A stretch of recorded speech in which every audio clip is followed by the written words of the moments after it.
Si je vous disais que faire l'amour est un mauvais moment à passer, vous me diriez que ce discours appartient à une autre époque et vous auriez raison. Mais l'enfantement, la naissance du bébé, qui demande les mêmes conditions que pour faire l'amour afin de se dérouler de façon fluide, devrait être vu, lui, comme un mauvais moment à passer ? Aujourd'hui, la naissance des humains ressemble dans l'inconscient collectif à quelque chose d'effrayant, devant être contrôlé, mesuré, surveillé. Un moment qui serait forcément désagréable à vivre. Est-ce vraiment cela que je constate dans mon métier ?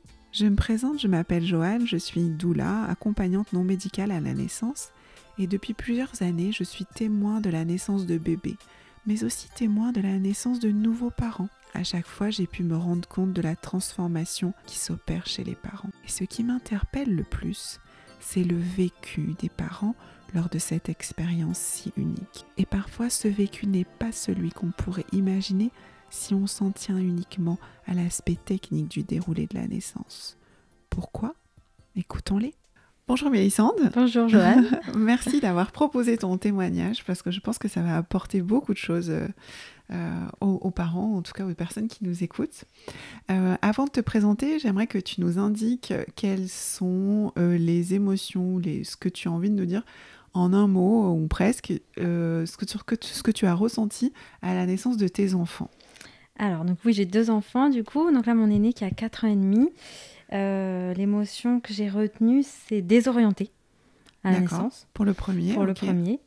Et pour le deuxième, j'ai du coup 2 émotions, comme je te disais. Donc, il y a plutôt satisfaction et après, très rapidement, alarmée.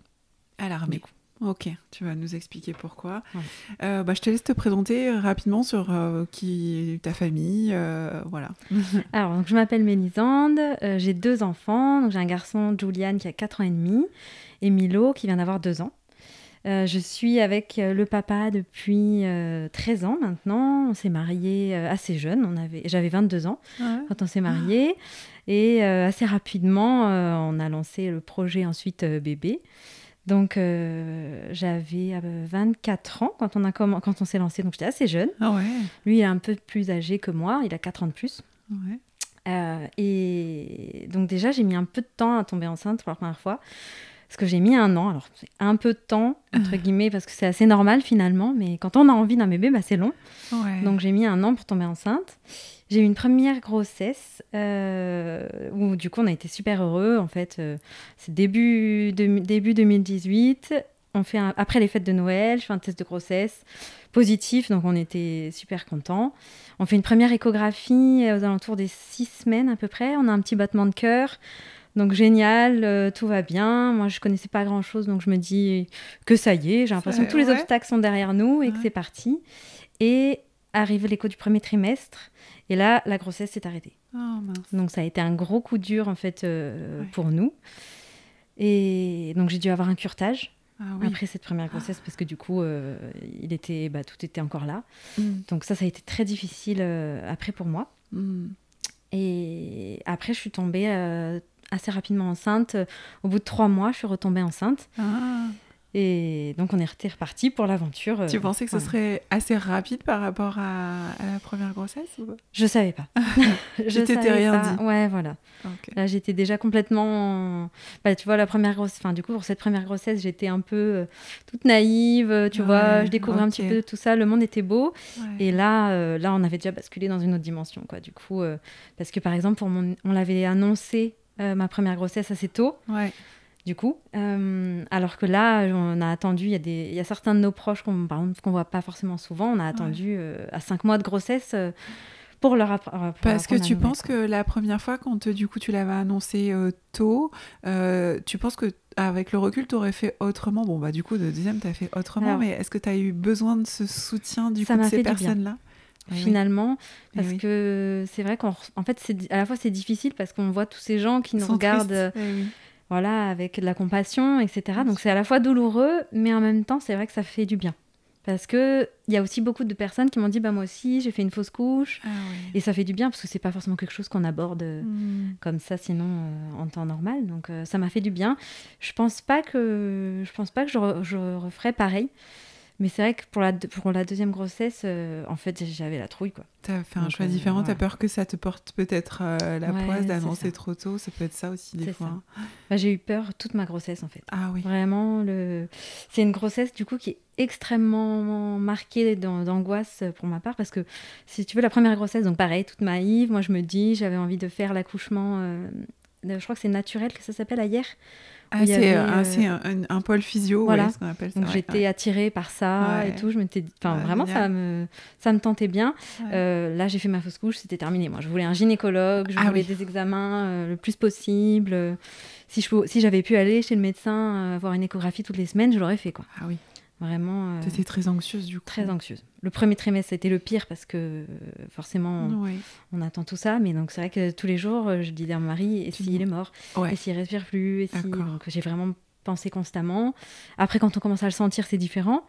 Mais même quand je le sentais, je stressais. Quand je le sentais plus, dès que je le sentais plus, je m'allongeais, je me tâtais le ventre comme ça. Je mangeais du sucre aussi pour le faire bouger. Je buvais de l'eau fraîche. Enfin, je pouvais pas rester trop longtemps sans le sentir, quoi. Du coup, il n'a pas dormi après, pendant un moment. Je ne sais pas si c'est lié. Mais en tout cas, du coup, c'est extrêmement, extrêmement stressé, quoi. Cette première grossesse. Cette deuxième grossesse, du coup. Je comprends. Donc, on a fait tout le suivi de gyné. Du coup, je voulais un gynécologue, là, cette fois-ci. Donc, on a fait tout le suivi avec un gynécologue sur hier. Voilà. Donc tu voulais vraiment là du coup une surveillance maximum. Voilà.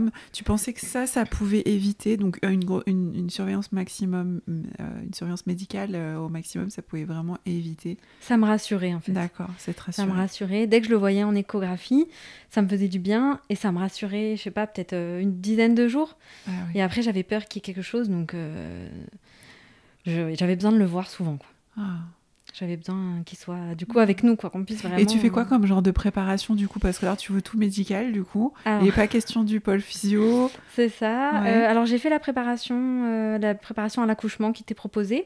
Donc je sais plus, je crois que c'est une sage-femme. Alors pour l'examen des 4 mois, je tombe sur une sage-femme à l'hôpital parce que la gynéco est pas là, qui fait partie du pôle physio justement. Donc c'est pour ça qu'on en parle un petit peu et elle me dit qu'il faut faire tous les examens avec eux justement et pas avec la gynéco. Oui. Donc c'est pour ça que... Oui, parce qu'en fait le but c'est d'apprendre à les connaître puisque tu accouches en présence d'une de ces 4 sages-femmes là. C'est un peu l'intérêt quand on parle de physio. C'est aussi l'intérêt, c'est d'être avec des personnes en qui tu as confiance, que tu connais. Oui, c'est clair. Ça fait partie ça du processus. Ouais, voilà, c'est ça. Donc, le but, c'est qu'effectivement, tu fasses tes rendez-vous avec elle. Ouais. Donc, moi, c'était pas possible du coup. Ouais. Mais du coup, elle me conseille une sage-femme qui fait des préparations à l'accouchement avec de la sophrologie. Ah, très bien, voilà. Ça. Ouais. Donc, c'est ce qu'on a fait. J'ai fait tous les cours. Moi, je suis très studieuse. Tu sais, j'ai fait toutes mes prises de sang, tous mes petits cours. Donc, j'avais fait tous les cours qui avaient été proposés. Voilà. Après, j'arrive pas avec, en tout cas, une angoisse de l'accouchement. L'accouchement... finalement, me fait pas peur. Ouais. C'est plutôt jusqu'à arriver tout ce qui le chemin tant qu'il est pour dans ton ventre, là, puisque la première grossesse, le bébé était encore dans ton ventre. Voilà. C'est ça. Mais du coup, après, il y aura aussi le après. Du coup, on en reparlera. Mais en postpartum, c'est vrai que du coup, j'ai eu peur aussi. J'ai mis du temps à plus avoir peur, quoi. D'accord. Donc, du coup, tu fais cette préparation avec la sophrose, ça te convenait certainement très bien. Voilà, ça se passe bien. Je suis arrêtée au 6e mois de grossesse parce que le colt commence à travailler un peu trop. Donc là, la gynéco m'arrête. Je suis pas alitée, mais elle me dit c'est repos plus, quoi. Okay. De limiter quand même les déplacements au maximum, de rester le plus possible au repos. Ouais. Donc c'est très bien parce qu'on arrive en fin d'année, donc il y a plein de films de Noël. Donc ça t'allait bien finalement? Donc ça m'allait bien, bon, finalement. Super. Parce que je stressais, même en voiture, je stressais en dos d'âne, c'était devenu... Donc d'être dans ta bulle chez toi, ça fait un peu protection. Ouais, c'est ça. Parce que moi j'aime bien, en plus, je suis très casanière, donc voilà, j'étais chez moi. Voilà. J'avais les films de Noël parce qu'on était en fin d'année, donc voilà, là j'étais bien. Et on arrive donc à la 37e semaine, où là, ça y est, donc tout va bien. Elle me dit, c'est bon, maintenant, on peut reprendre une activité classique. On fait l'examen, on se revoit pas longtemps après. parce qu'on est à 38 semaines et quelques. Et là, donc elle me dit qu'on on est sur probablement un bébé de plus de 4 kilos. Ah, ça y est, Voilà, les fameux gros bébés. c'est ça. Ah, Et donc du coup, elle me dit que si on veut, on peut faire un déclenchement. Donc bon, un peu, elle me dit, c'était le vendredi. Elle me dit si ça nous intéresse, on la rappelle du coup le lundi. est-ce qu'à ce moment-là, quand on te parle de déclenchement, on t'expose les avantages, les risques, les Pas alternatives? D'accord. Pas vraiment. Je me sens un peu, on me balance ça comme une bombe. Moi, j'y connais rien parce que j'étais Normal. j'ai pas beaucoup de bébés en Normal. plus Non, autour mais- de moi. Donc, j'étais une de mes premières copines à avoir un bébé. Donc, j'étais jeune, j'y connais rien. Elle me sort ça. Donc, j'étais toute seule aussi parce que du coup, j'allais au rendez-vous là, toute seule. Mon mari travaillait. Ouais. Donc, je lui dis, donc je sais plus dans quelle manière je lui demande, mais ce que je comprends, c'est que voilà, c'est un gros bébé. Donc, en gros, elle me propose de le déclencher. Si je veux pas et qu'on y va et que ça finit en césarienne, bah, faudra pas se plaindre, quoi. En gros, c'est présenté de cette manière-là. Et à aucun moment on t'explique que c'est ton premier accouchement et que le corps ne sait pas faire et qu'il y a une possibilité aussi d'aller en césarienne avec un déclenchement. Non, ah non, ça non, même pas, tu vois. Ok. Non, donc je ressors un peu déboussolée. C'est le vendredi. On se dit avec mon mari, qu'est-ce qu'on fait du coup avec tout ça. On s'est dit, on va essayer le week-end de marcher, tu vois, de Ouais, faire tout ce super. qu'on peut pour essayer de le faire Ouais. venir de lui-même. Il vient pas, donc le lundi, on appelle. Et on se dit, bon, ben, on va y aller. En fait, en plus, je sais pas pourquoi ça me faisait peur une césarienne. Parce qu'en vrai, quand j'y repense plus tard, je me dis, ben, j'ai même pas essayé. Et au pire, il y aurait eu une césarienne, ben, c'est pas grave, en fait. Oui, c'est ça. En fait, Donc, c'est pour ça que c'est pour ça que je demande quel est le... S'il y a un risque dans les deux cas, d'aller vers une césarienne, du coup, pourquoi pas tenter Bah oui, un accouchement. ouais, de laisser le bébé c'est clair. venir et de voir si ça vient. Alors oui, le truc, c'est que effectivement, dans un cas, il y a une césarienne qui est programmée, dans l'autre, il y a une césarienne qui est impromptue, qui est sur le moment, décidée sur le moment. Ouais. Donc oui, pour toi, ça change peut-être pas grand-chose, mais pour le personnel médical, peut-être. Oui, voilà, pour eux, quoi. Donc du coup, tu acceptes... Donc on accepte ouais. sans vraiment savoir non plus Les tenants, dans les quoi on se lance, aboutissants, en ouais. fait. Comment ça allait se passer, C'est la ça. technique utilisée, les choses comme ça. C'est ça. Ok. Et on accepte, et puis elle me dit, bah ok, bah faut venir maintenant. Ah, j'avais pas capté qu'en fait, j'appelais pour venir, quoi. Et je lui dis, mais si je viens pas maintenant, elle me dit, bah après, je peux pas vous dire, demain, peut-être, il y aura pas de place, quoi. Donc en fait, là, je me Donc sens un peu c'était très précipitée. urgent, visiblement, de déclencher, puisque si demain il n'y a pas de place, tu viens, Ouais, c'est c'est ça. pas grave, quoi. C'est ça. Ok. Donc je me sens un peu précipitée sur le moment. Et donc du coup, bah, dans la précipitation, bah, je me dis, bon, bah ok, bah on y va, quoi. Donc je me conduis moi-même à l'hôpital parce que la nana me dit que de toute façon, ça va pas se faire tout de suite. Donc mon mari, il était au travail, il a le Oui, temps de rentrer oui. tranquillement du travail. Je dis, écoute, ça sert à rien que tu poses ta journée, termine, tu me rejoindras à la fin. Moi, le temps que je prépare mes affaires, de toute façon, le temps d'arriver, il était déjà 11h, quelque chose comme ça à l'hôpital. Donc on arrive à l'hôpital, le temps qu'on m'ausculte, etc. Donc là, elle me pose un premier tampon, du coup. On fait le déclenchement par tampon. On m'installe en chambre en fin de journée. J'ai des copines qui sont venues me rejoindre en attendant du coup que mon mari arrive. Donc elles vont rester avec moi jusqu'au soir. Et après, mon mari va rester avec moi jusqu'à ce qu'on ressorte. Hein. Il avait pris toutes les affaires, du coup, il était repassé par la maison. T'avais des contractions là ou... J'avais des contractions, Ouais. c'était assez douloureux. Franchement, c'était assez douloureux déjà. On m'avait dit qu'il pouvait y avoir 2 tampons peut-être des fois, donc ça peut mettre 48 heures. Donc le lendemain, déjà le soir, j'avais tellement mal que en fait, ils m'ont donné de la morphine parce que j'en pouvais plus pour dormir, quoi. Ouais. Donc du coup, j'ai eu une première dose de morphine. On t'avait prévenu que ce serait probablement des contractions peut-être plus douloureuses. On m'avait dit que ça pouvait être plus douloureux, du coup, des contractions déclenchées. Mais bon, c'est vrai qu'on réalise pas tant qu'on n'y est pas, quoi. Donc le lendemain matin, pleine d'espoir, on se dit que tout ça a peut-être porté ses fruits, pas du tout. Donc ça n'avait pas fait grand-chose, pas forcément, parce qu'à mon avis, il n'avait pas prévu de sortir maintenant. Est-ce qu'on t'avait suggéré des choses pour t'aider, genre faire du ballon, aller marcher? Non. Non, rien. C'est vrai que là, on est un peu livrés à nous-mêmes, quoi. Le matin, on nous met, voilà... En fait, c'est un peu cette impression que ça m'a donné. Tant que on s'est mieux occupé de moi, entre guillemets, quand j'ai accouché. Mais avant, franchement... Est-ce que tu penses que c'est parce que ça manquait de gens? Oui, je pense. Je pense que ça manquait de gens, comme dans tous les hôpitaux. Hein.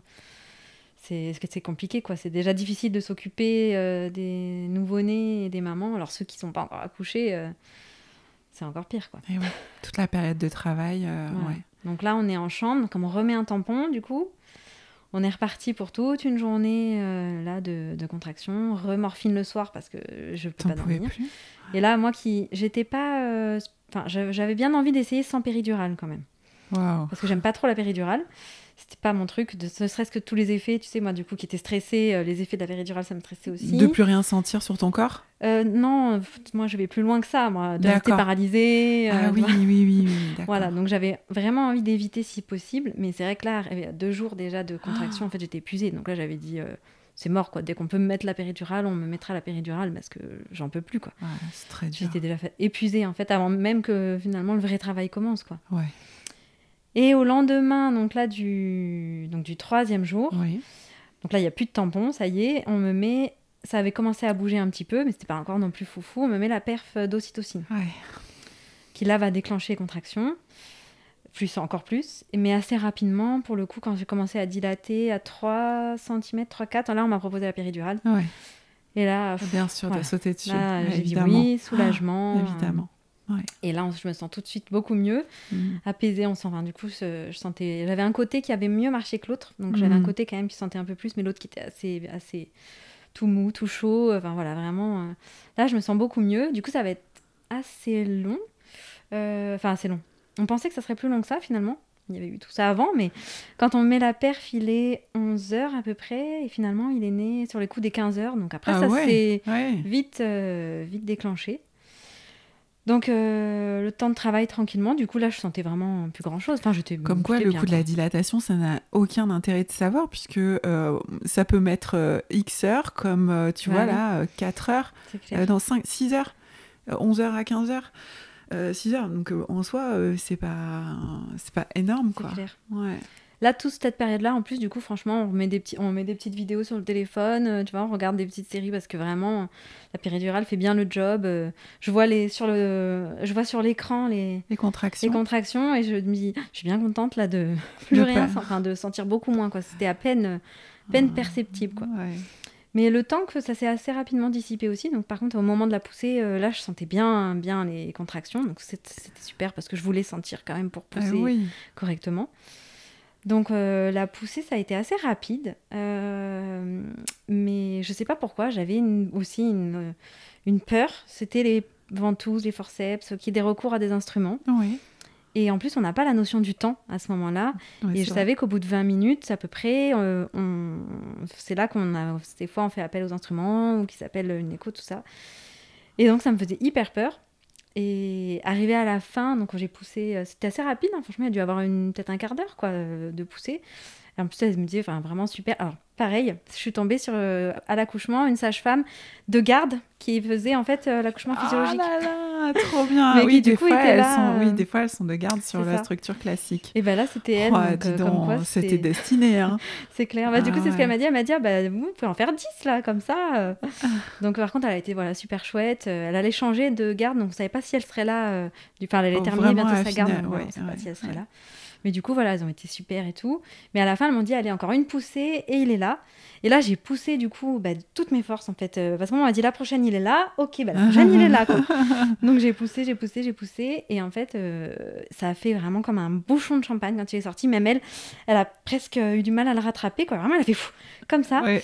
Et donc, du coup, par contre, moi, j'ai eu des gros dégâts. Du coup, j'ai eu l'épisiotomie et la déchirure du périnée complet.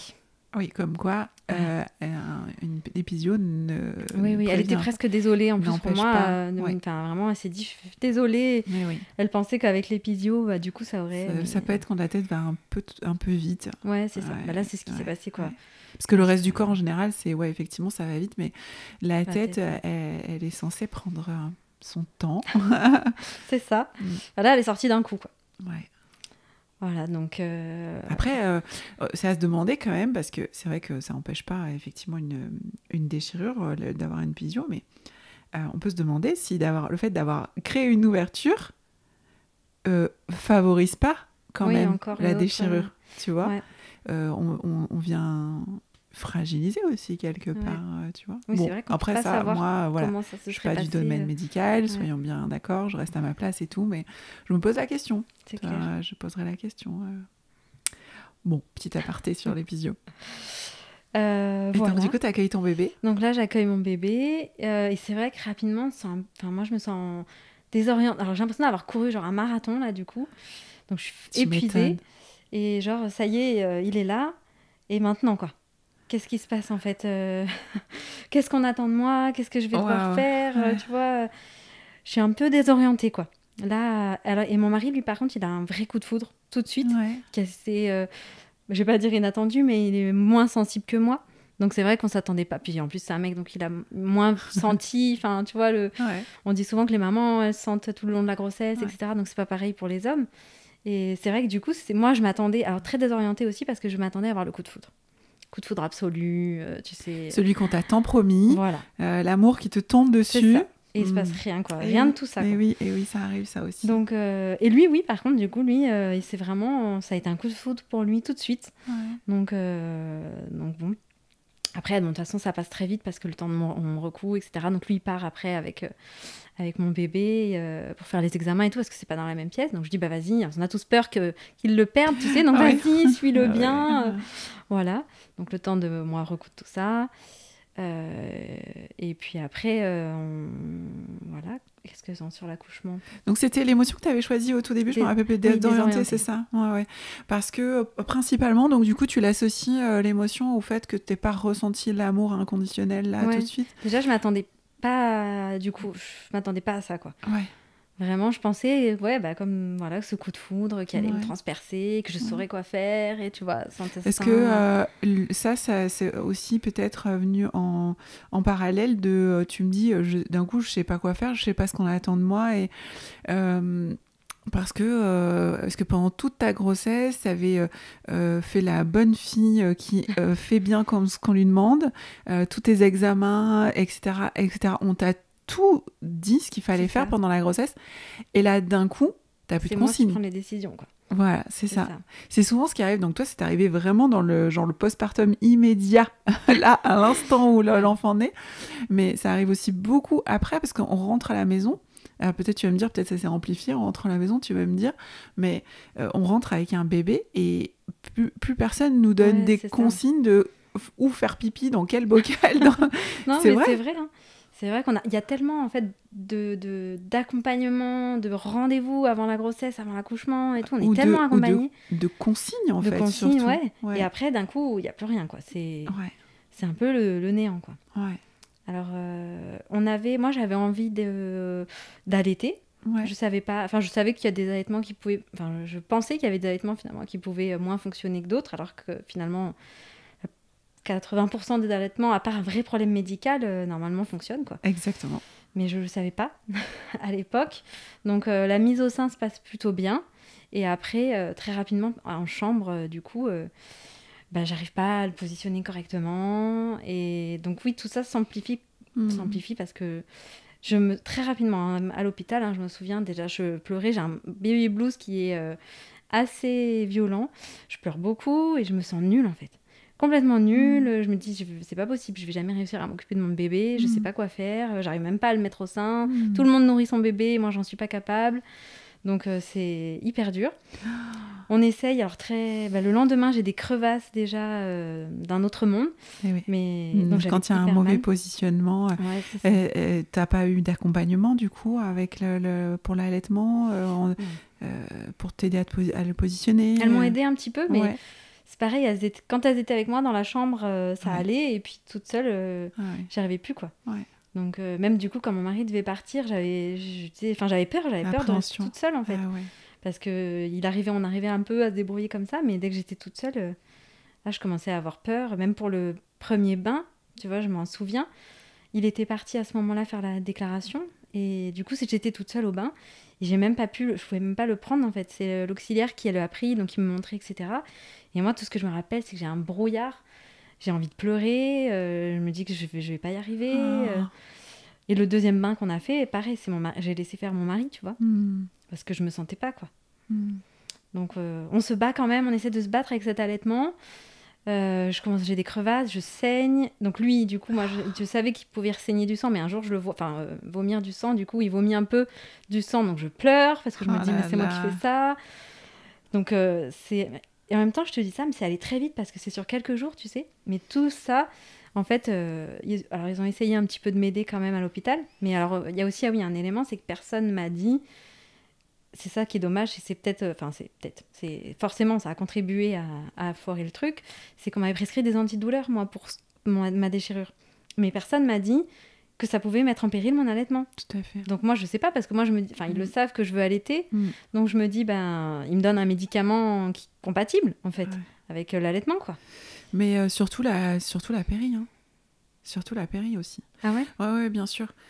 Donc après, c'est toujours pareil, ce sont des risques potentiels. Il y en a à qui ça convient très bien, ça se passe très bien. Il n'y a pas de mauvais outils, hein. Il y a toujours des outils qu'on prend en connaissance, mais justement en connaissance. Et les outils les outils médicamenteux, il y a souvent une contrepartie possible, des effets négatifs possibles. Donc ça, c'est sûr. Après, là, clairement, les crevasses, c'était probablement... Oui, il y avait un mauvais positionnement. Ouais, voilà. J'ai vu après une ostéopathe qui m'avait dit, mais c'est sûr, elle m'a dit, ça aurait pas pu marcher parce qu'en fait, il avait tellement de blocages. Mais du coup, on aurait fait autrement parce que il y a plein d'allaitements qui commencent de façon avec des rames comme ça. Mais il y a toujours une possibilité de faire. Quand il y a un enfant qui n'arrive pas à téter pour X raisons, parce qu'il y en a qui naissent avec des torticolis, avec que sais-je, et qui sont pas en bonne position, qui n'arrivent pas à faire la bonne position, ou qui ne peuvent pas avec leur bouche, avec leur corps. Enfin, ça arrive, mais il y a des moyens de faire. On passe par des systèmes, on passe par, on rajoute des éléments dans la machine, mais ça peut, mais pour ça, il faut avoir les ressources, bien sûr. Il avait commencé il prenait pas le poids nécessaire en plus. Forcément. Donc, et moi, du coup, ma montée de lait, en fait, va avec. Elle ramait de fou parce que je prenais les anti-inflammatoires en plus, donc ils prenaient pas de poids, donc ils ont validé notre sortie, mais il fallait qu'on revienne 2 jours après pour refaire un contrôle de poids. Moi qui avais été du coup déjà très stressée, tu vois, de mon parcours de grossesse, on arrive à là. Tu continues, Mon mari aussi, pareil, on découvrait les enfants en même temps, donc il s'inquiétait aussi en fait de voir qu'il prenait pas de poids et tout. Donc en fait, ils nous ont dit la condition pour qu'on puisse sortir, c'était qu'on le complémente au biberon. Donc tu devines rapidement la condition pour sortir, est-ce que tu es dans une prison ? Ça me rend ouf. C'est pas une prison, la mater. C'est vrai. Tout le monde peut sortir d'une maternité. Mais là, ils nous ont dit, le pédiatre, il signe la sortie que si on complémente au biberon. Waouh. Donc on t'aide pas avec ton allaitement parce que clairement on t'a pas donné les bonnes infos et puis on aurait pu faire plein de choses du allaitement. Et puis le biberon, on peut lui donner du lait artificiel sans forcément donner un biberon. Enfin, il y a tout un tas de choses qui existent. Et encore une fois, a priori on te les a pas proposées. Mais par contre, on t'oblige à nourrir ton enfant au biberon pour sortir, pour rentrer chez toi. Ça donne un peu, l'impression, tu sais, il faut que ça circule. Et puis il faut vider les lieux, quoi. Donc, c'est ça. Et puis en fait, on te dit aussi par là que tu sais pas faire et que donc du coup, si tu veux, on te met le truc, la pression, ton enfant, il va mal, etc. C'est ta faute. C'est ça. Avec ma confiance en moi qui était déjà bien fragilisée, tu vois. Donc rapidement, en fait, on a 2 jours après, on rentre à la maison, on retourne faire le contrôle. Il avait toujours pas pris de poids. Oui. Donc je pleure encore et je pleure. Et là, mauvais positionnement, c'est des crevasses sur les seins. C'est un bébé qui prend pas de poids et qui active pas la montée de lait. Il a eu en plus un RGO. Alors je sais pas s'il en souffrait déjà du coup à cette période-là, mais en tout cas après on a vite vu qu'il y avait aussi un problème de RGO interne. Donc ça le brûlait énormément parce que du coup Puis s'il mangeait pas correctement, il pleurait beaucoup parce qu'il avait certainement faim aussi. Donc des premiers jours chaotiques, tu vois. Donc là, ce jour-là, on retourne faire la pesée, toujours pas pris de poids, donc je m'effondre et là on prend la décision à contre-cœur pour moi parce que ça a été très douloureux, je m'en suis voulu beaucoup. Des fois encore, ça reste sensible pour moi parce que j'avais envie de mener à bien cet allaitement, quoi. Enfin, surtout que là, en fait, c'était contre ma volonté, tu vois. J'aurais fait et j'aurais voulu arrêter parce que ça me plaisait pas. C'était un fait. Là, finalement, j'ai même pas eu la chance de voir. Parce qu'on t'a pas donné les ressources nécessaires. Voilà.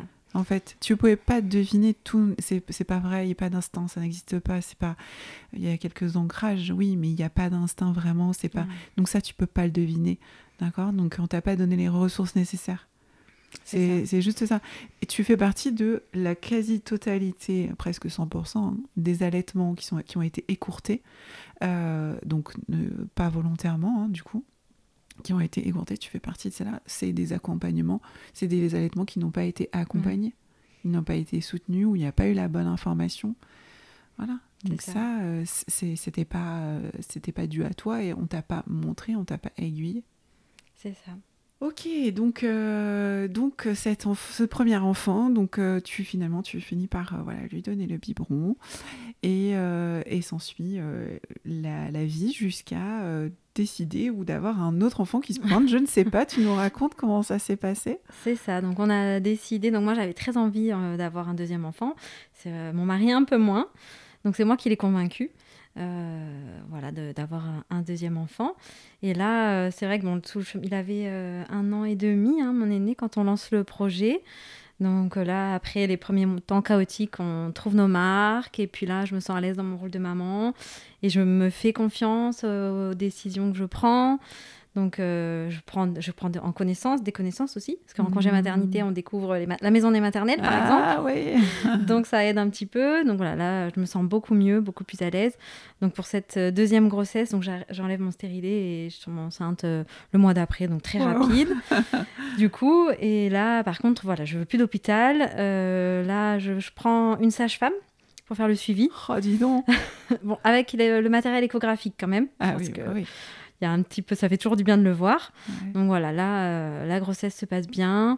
Et puis, je suis pas du tout inquiète. Vraiment, j'ai aucune inquiétude. J'apprécie quand je le sens. Et puis, quand je le sens pas, j'apprécie aussi. Mais il y a des moments où il dort, par exemple, et je sens vraiment plus rien. À part mon gros ventre, c'est à oublier que je suis enceinte, quoi. Ah ouais. Mais ça me stresse pas du tout, quoi. Wow. Et puis on n'a pas le temps en fait, même avec un c'est avec toutes les ressources que tu as eues, ce que tu as entendu, c'est avec tout ça que tu t'es sentie plus détendue? Plus détendue, et puis aussi parce que j'avais plus confiance en moi, j'avais moins le temps de me préoccuper de cogiter, parce que forcément quand tu as un enfant d'1 an et demi, 2 ans à t'occuper, on n'a pas le temps de se pencher sur ce type de détails. Donc voilà, tout se passe bien. J'arrive à mes rendez-vous. Je fais quand même toutes mes petites prises de sang, tu vois, parce que ça reste mon tempérament. Mais voilà, je suis pas inquiète. Je me dis pas qu'il va y avoir un problème ou quoi que ce soit. J'hésite du coup pour la péridurale encore. Mais c'est vrai que c'est un peu quand j'en parle autour de moi, on me rit un petit peu au nez. Enfin, on me rit un peu au nez. Tout le monde me dit mais t'es folle, la péridurale c'est génial, etc. Donc c'est vrai que je creuse pas plus le sujet que ça. Je me dis on verra bien le jour J. J'avais envie quand même d'essayer un petit peu, de voir jusqu'où je pouvais aller, quoi. Ouais. Mais je savais par contre, voilà, je voulais pas de déclenchement et que s'il voulait rester jusqu'au bout, il restera jusqu'au bout. S'il est dépassé le terme, enfin du moment qu'il est pas en danger, bien entendu, mais s'il dépasse le terme, il dépasse le terme. Parce que oui, ce que je pense à ça pour ma première grossesse, c'est que à mon rendez-vous où elle m'annonce qu'on peut éventuellement le déclencher, elle me fait, je pense, parce qu'elle m'a pas dit, elle essaye de me décoller, mais elle m'a pas dit ce qu'elle faisait. Donc, en fait, elle essaie de me faire un truc, ça me fait mal. Wow, et elle n'arrive pas à le faire, donc presque elle râle parce qu'elle n'arrive pas à le faire parce que je bougeais, en fait, ça me dérangeait. Donc je pense que c'est un décollement du coup des membranes qu'elle a essayé de me faire, parce qu'elle m'a dit attendez, je vais essayer quelque chose. Ah oui, et donc pas de consentement possible puisque pas d'information. Voilà, je savais même pas ce qu'elle faisait, donc j'en ai déduit que c'était ça, un décollement. Je pense qu'elle devait essayer de faire ça. Malheureusement, c'est vrai que ça arrive, des interventions sans consentement. Voilà. C'est merveilleux. Donc là, je savais que pareil, c'était non, je voulais rien, pas de décollement, pas de déclenchement. D'ailleurs, c'était quoi ce poids finalement, ce qui avait un gros bébé? Alors il est né, du coup, on était à 38 SA plus 5, je crois, quelque chose comme ça, à 3,7 kg. Donc beau bébé quand même, qui aurait certainement dépassé les 4 kg si on était allé à terme. Mais il avait été estimé encore plus que ça à niveau de l'échographie. Donc, Mais bon, après, c'est vraiment par curiosité. Des fois, j'oublie de demander parce que tu fais bien de le dire. Des potentiels gros bébés, c'est un discours qui arrive tellement souvent que... Mais même plus, je pense à demander le poids. Parce que en fait, ça n'a aucune importance. Puis quand bien même il aurait fait 4,5 kg ou 4,8 kg, enfin, et alors, en fait et alors Mais c'est bien que tu poses la question parce que du coup... pour l'accouchement de mon deuxième, je te dirais du coup. Donc là, voilà, la grossesse se passe très bien. Je veux pas de déclenchement. Je sais que voilà, il sortira. Enfin, en fait, je m'en suis un peu voulu presque d'avoir finalement accepté le déclenchement parce que je me suis dit, je l'ai fait. Je peux pas savoir ce qui se serait passé. Oui, bien sûr. Peut-être que si il était sorti quand il était prêt, quand lui il avait décidé, tu vois, est-ce que les choses auraient été différentes? On pourra jamais savoir, mais j'ai toujours ce petit questionnement, quoi. Donc là, je m'étais dit, lui, il sortira quand il aura envie de sortir, quoi. Quand il sera prêt, et puis en fait, 4 kilos, il sortira. Mon corps, il est fait pour faire sortir. Enfin, il est rentré, il va faire sortir ce bébé. Je l'ai fait une fois, j'en suis capable. Enfin, c'était pas possible, du coup, là, de déclenchement et tout. C'était non, quoi. Non, restez loin de moi avec tout ça, quoi. J'en voulais pas. Donc, on arrive, effectivement. Donc, il était prévu pour le 8 juillet. On arrive le matin du 8 juillet, donc toujours rien. Moi, je m'étais même dit que j'irais plus loin, tu vois, que je dépasserais le terme, du coup. Mais on arrive le matin du 8 juillet. J'appelle la maternité sur les coups des 9h pour leur dire, voilà, on est le 8 juillet. Donc, ils me disent, pas de souci, venez en fin de matinée. Et puis, finalement, je dirais une demi-heure après, les contractions commencent un petit peu à travailler. Donc, j'attends un peu. Je me prends un petit bain, tranquille. Voilà, toujours des petites contractions. J'appelle mon mari. Il n'était pas très loin, là, sur le chantier. Donc, je lui dis, là, rentre et puis on va aller à la maternité. Donc, on arrive à la maternité en fin de matinée. Le temps qu'on nous ausculte, tout ça, on nous pose le monitoring, etc. Et donc, ils me disent que là, j'étais ouverte effectivement à 2, un truc comme ça. Mais on ne savait pas si c'était parce que c'était la fin de grossesse, parce que ça peut être comme ça en fin de grossesse, ou si le travail a commencé. Donc là, ils me disent, on vous garde, parce que quand même, pendant le monitoring, ils avaient repéré des petits signes, pas de souffrance, mais voilà, des petites anomalies. Donc, de toute façon, ils m'ont dit, voilà, vous restez... Donc, on reste. Et là, ils me proposent le ballon pour faire ça. Donc, ça s'accélère assez rapidement. Donc, ça, il est à peu près midi. Et sur les coups des 15h, là, ça y est, du coup... là, t'es sûre. Là, t'es en train d'accoucher. Ça contracte vraiment. J'ai mal, je crie. Donc là, je leur dis de m'amener la péridurale. Ah oui. Du coup... Qu'est-ce que tu avais comme solution non médicamenteuse, du coup, à ce moment-là? Alors, en fait, on m'a proposé des trucs de glace. Ou de la glace, ou je sais plus, ou du chaud, je sais pas ce qu'on m'a proposé, un truc comme ça. Et donc j'ai dit ok, mais on me l'a jamais apporté, quoi. Ah merde. Donc du coup, j'ai dit donnez-moi la péridurale, quoi.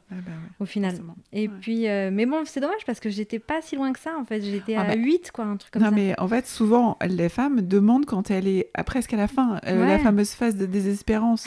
C'est là où tout le monde crie, même à la césarienne. Enfin, tout le monde, non. Mais pas tout le monde, mais voilà, c'est souvent ce cas-là. Et c'est pour ça, on redouble d'efforts pour... jusqu'au bout, parce que du coup, ça a freiné le travail, en plus. Dommage. Exactement. Ça peut freiner après. Si j'ai un troisième enfant, je suis au top. Il n'y en aura pas. Mais si j'en avais un troisième, là, c'est sûr que... Mais du coup, voilà. Donc, les grosses contractions, je crie, je hurle. Ils arrivent même pour mettre le froid après, pour me nettoyer le dos. Je hurle encore plus parce que ça m'a fait tellement mal. C'était juste un coton froid pour me nettoyer, me désinfecter. Mais sur mon corps qui était déjà tendu et tout, ça m'a fait encore plus mal. Elles m'ont dit, mais attends, regardez, parce que ça se trouve, c'était plus avancé que ça, parce que ça me faisait tellement mal, mais non, du coup, j'étais à 8. Le froid, c'est plutôt le chaud qui est l'ami de la femme qui accouche, mais après, la glace, c'est pour peut-être une autre technique. Voilà, mais ça peut être tellement désagréable pour toi, parce que c'est froid et que tu as besoin de chaud. Peut-être que je ne m'attendais pas, aussi, ça m'a surpris aussi, je sais pas, mais vraiment... Donc là, on me met la péridurale, du coup. Ça va freiner parce que finalement, il est né à 21h. Donc, on n'était plus très loin. Mais c'est pas grave. En tout cas, la péridurale ça a fait du bien. Je sentais les petites contractions, mais ça allait. Arrive la poussée. Donc là, pareil, j'avais dit à mon mari, par contre, dis-moi, quand on passe les 20 minutes, tu vois, comme ça, je me passe pas, si jamais il y avait quelque chose, je me stresse pas avec... je me stresse pas avec ça. Je lui dis au moins... Donc du coup, j'étais à l'aise avec ça, donc j'ai pu pousser tranquillement et écouter quand elle me disait d'arrêter, de pas arrêter. T'imagines, ça te met une pression de ouf de se dire j'ai 20 minutes. Je sais pas pourquoi. Des fois, on se focalise sur des trucs. Ouais, c'est sûr. Qui c'est qui t'avait dit ça? C'était quelqu'un de l'hôpital? Non, je crois pas que c'était quelqu'un de l'hôpital. J'avais dû voir ça. Parce que j'imagine que ça doit être quand même au cas par cas, parce que ce serait tellement triste. Mais je crois que il me semble en l'avoir dit en même temps pendant là-bas, et qu'elle m'a dit mais non, mais vous occupez pas de ça. Elles avaient été assez sympas là, à ce moment-là. Top chrono, 20 minutes. Allez, hop. C'est ça. Mais du coup, je l'avais quand même anticipé parce que je voulais pas avoir peur de ça, donc j'avais prévenu mon mari pour lui dire. Mais franchement, on n'a pas eu besoin parce que il y a eu 3 poussées. Il est sorti nickel. Après, c'est vrai qu'elles m'ont demandé si je voulais le prendre, et j'ai dit oui. Mais sur le coup, du coup, j'étais un peu... ça me fait penser un peu à cette histoire de blackout que tu disais, parce que je voulais le prendre, mais j'étais comme figée, là, tu vois. Et du coup, en fait, elles m'ont pas laissé le temps, elles me l'ont pris, elles me l'ont donné, donc qu'il est arrivé directement sur moi. Donc là j'étais assez satisfaite, d'avoir fait... de me dire, ça s'était super bien passé. En plus, du coup, il faisait 4,1 kg et 0 déchirure, quoi. Comme quoi, tu vois. Alors, 4 kilos 1 ou 4 kilos 100 4 kg 100. Ah oui. 4 kg 100. Et zéro déchirure, quoi. Alors, Bah oui. certes, le chemin était fait, certainement, mais voilà, j'ai eu juste un micro-point, histoire de dire, tu vois, mais moi, j'avais très peur de réouvrir mes points, par contre. Ça arrive. Voilà. Et c'est vrai, c'est pour ça que je t'ai dit, comme quoi ça passe bien, surtout qu'en plus, t'étais fragilisée à cet endroit-là. Faut pas oublier que quand il y a eu une incision ou une déchirure, c'est un endroit qui est fragilisé, de fait. Hein.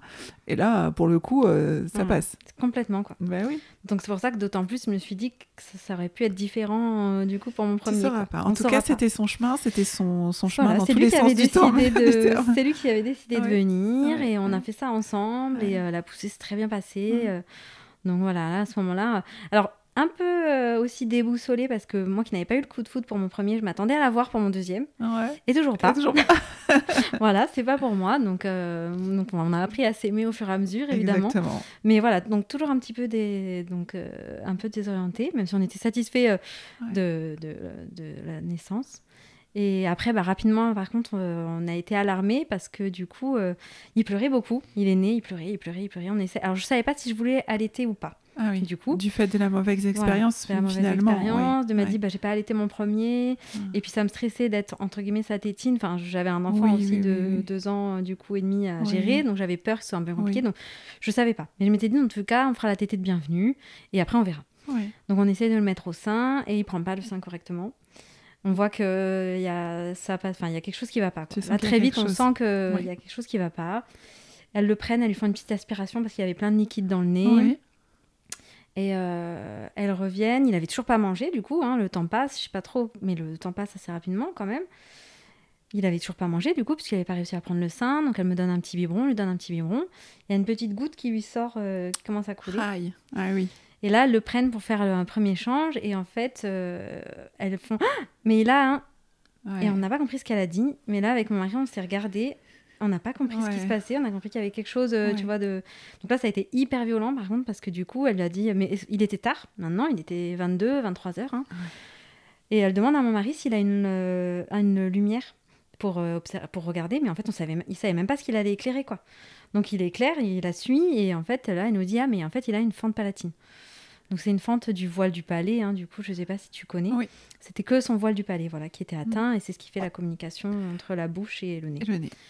Donc, du coup, l'allaitement au sein, c'était impossible, parce qu'en fait, il faut une force... Comme la bouche n'est pas hermétique, il faut une force d'aspiration énorme, et c'était pas possible. Donc voilà, après on est rentré dans une autre dimension de cette partie-là. Mais du coup, je m'étais dit dommage parce que j'avais tellement envie de faire des choses différentes en étant beaucoup plus à l'aise maintenant. Il y avait tellement de choses qui me faisaient plus peur maintenant que... T'avais pris la confiance. Voilà. J'avais envie de mettre à l'emploi, quoi. Et bah oui. Donc voilà. Encore un enfant qui a choisi son chemin. Voilà. Exactement. Et qui nous met à l'épreuve. Ces enfants qui nous mettent à l'épreuve. Bon, il va bien aujourd'hui, en tout cas, c'est ce qu'on retiendra. Mais voilà. Donc, deux vécus totalement différents, du coup. Hein, vraiment, plus de confiance au second. Complètement. Avec peut-être l'expérience, mais avec beaucoup d'informations. Tu me dis que tu as beaucoup écouté, lu, tu t'es enrichi, en fait. Il y a eu beaucoup plus aussi. Moi, je trouve quand même qu'il y a une différence... Même s'ils n'ont pas beaucoup d'écart, hein. Il est né en 2019 et 2021. Mais en 2019, il n'y avait pas autant de partage d'informations quand même sur les réseaux. Ça s'est explosé là, il y a très peu de temps. Bien sûr. Et c'est vrai que déjà, j'avais beaucoup plus d'informations à m'apporter, quoi. J'avais plus d'informations, on avait... C'est énorme, l'information et le soutien, ça change tellement de choses. C'est clair. Certains tabous avaient été levés aussi, parce que même déjà en 2019, c'était encore très difficile d'avouer que ça se passait pas bien, que c'était difficile. Qu'on n'a pas ressenti l'amour tout de suite pour son bébé. C'est ça. Mais ça arrive tellement souvent, même dans mes podcasts. Il y en a quand même pas mal qui l'ont raconté. Oui. Que c'est pas tout de suite. C'est normal, il y a un être humain qui vient de sortir de ton corps. Alors déjà, il y a de quoi être un petit peu sous une espèce de choc quand même. Oui, et puis on le connaît pas, cet enfant. Puis il sort avec une tête que ma foi, c'est peut-être pas celui qu'on s'était imaginé. Peut-être avec des yeux un peu gonflés, des choses une tête un peu avec une bosse, etc. Enfin, il peut y avoir plein de choses qui font que on le reconnaît pas tout de suite. Son enfant, ça arrive. C'est clair. C'est souvent, quoi. Mais tu en parles et c'est très bien d'en parler parce qu'au plus on en parle, comme tu disais aussi pour la fausse couche, pour la grossesse arrêtée, pardon, en fait c'est toujours pareil, si on n'en parle pas, personne n'ouvre la parole et on se sent seul. Ouais, voilà. Et il y a moins d'accompagnement aussi du coup si on se sent seul. Et là, pour le coup, c'est pareil, tu vois, que tu me rebondis là-dessus. Si j'aurais dû faire en fait un accompagnement après ma fausse couche, tu vois, parce que j'avais pas mesuré tous les retentissements qu'il y aurait pu avoir parce que du cette coup... extrême anxiété que tu avais pour la deuxième grossesse, pour ton premier enfant. Ouais. C'est venu de là parce que la légère naïveté que j'avais, tout s'est envolé, quoi. Oui. C'était terminé. On voit cette naïveté, cette innocence-là, c'est vrai, sur les premières grossesses. Ouais.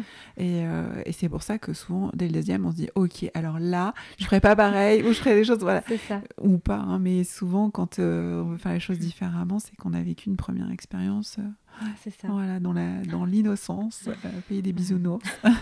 Après, ça forme aussi, hein, du coup, je me dis, tout ça m'a permis aussi d'avoir... C'était ton chemin. Voilà, c'est toujours ce que je dis, à un moment donné, c'était prévu comme ça. Et les enfants aussi nous poussent vers des chemins où parfois on n'avait pas prévu. C'est clair. L'avantage aussi, quelque part, c'est que ce qui est arrivé à mon dernier, finalement, tant mieux que c'était le deuxième, parce que j'avais tellement plus de confiance en moi... Tous ces petits trucs, enfin voilà, changer une couche, les petits bobos. En fait, ça me faisait plus peur. Déjà beaucoup à faire sur le premier. Voilà. Donc, ça me faisait plus peur que si ça avait été mon aîné. Je pense que ça aurait été beaucoup... Enfin, si en plus on avait rajouté ça, ça aurait été beaucoup plus compliqué. Là, c'est vrai que... voilà, la première couche que j'ai changée de ma vie, c'était sur mon bébé, le premier. Donc, mais vu que tout ça était plus nouveau, finalement, on a pu se concentrer sur sa particularité. Sa particularité et vivre le reste quand même beaucoup plus apaisé, quoi, à ce niveau-là. Bon, même si ça a été quand même compliqué. Hein, j'ai des gros baby blues, en fait. Hein, après, moi, je pleure pendant peut-être un mois, quoi. Ah ouais, quand même. C'est un gros, C'est à me dire, je suis nulle, je vais pas y arriver. Voilà. Après, ça va mieux. J'ai compris maintenant que je dois fonctionner comme ça. Parce que... Voilà. Mais c'est sûr que tu as raison, il y a l'importance de l'accompagnement après une épreuve, que ce soit une naissance, que ce soit une grossesse arrêtée. Il y a un impact forcément derrière, tu l'as senti. Un impact sur une grossesse suivante, sur un postpartum, peut-être même des fois la relation entre les parents ou le lien d'attachement avec le bébé. Il y a de ça aussi, parce que quand t'es en baby blues, c'est difficile le lien d'attachement avec le bébé, ça met plus de temps. C'est venu au fur et à mesure. Quoi. J'avais l'impression comme je disais, je les aime parce que c'est mes enfants, parce qu'il faut que je les aime, entre guillemets. Mais après, c'est venu au fur et à mesure qu'on se découvre et qu'on tombe amoureux, quoi, tu vois, tout simplement, quoi. Mais c'est vrai qu'au début, c'était un peu du devoir, quoi. Tu sais, j'ai vécu un peu comme ça, enfin, du devoir. Moi, je vois ça comme tu installes le vase et après, jour après jour, tu remplis de petits cœurs. Voilà, c'est ça. Jusqu'un jour où la coupe est pleine, quoi. C'est ça. Mais voilà, t'as le vase, t'as la structure au départ. Oui, mais ça, c'est tellement la vraie vie sur pas mal de cas. Donc, mais c'est vrai qu'avant, on n'en parlait pas beaucoup. Tu vois, de ça. C'est quand on osait un peu en parler, des fois la société nous renvoyait l'image. C'est ça, ça peut être choquant en fait quand t'as pas beaucoup ce discours, tu dis tiens, elle m'a dit ça. Tu te sens normal en plus, du coup. Eh ben oui. Tu te dis pourquoi moi je dirais, comment ça se fait, donc tu dis rien, quoi. Et ça c'est encore plus culpabilisant et tout, Et oui. Eh ben écoute, merci beaucoup. Merci beaucoup pour ce témoignage de ces deux naissances et puis ça te donne l'occasion peut-être de revenir dessus, de revivre ces moments. Ouais, super. Merci beaucoup. Merci à toi, Joanne. Voilà pour aujourd'hui. Si vous avez aimé ce podcast, vous pouvez laisser un avis, vous abonner, partager bien sûr cet épisode afin qu'il serve à un plus grand nombre de personnes. Je vous dis à bientôt ici ou sur Instagram et YouTube via La Chouette Porteuse où vous trouverez aussi la version vidéo des podcasts. À très vite.